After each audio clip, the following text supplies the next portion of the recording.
Visit करवाया है, तो उनसे जानते हैं कि एलईआरपी के इस प्रोजेक्ट को देख के उनका क्या आगे समझते हैं कि फ्यूचर में कितना ग्रोथ करेगा।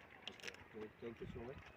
एक्चुअली मैंने जो आपका ऐड देखा था वो यूट्यूब से देखा था। इमरान भाई को मैंने कंसल्ट करते हुए सुना, तो उसके बाद मुझे अच्छा लगा और मैंने सोचा कि मेरी इन्वेस्टमेंट अगर कहीं सिक्योर है तो एक लिहाज से तो ये कि एलआरबी जो है वो एक गवर्नमेंट का प्रोजेक्ट है। मेरी जो इन्वेस्टमेंट है वो कहीं भी डूबेगी नहीं।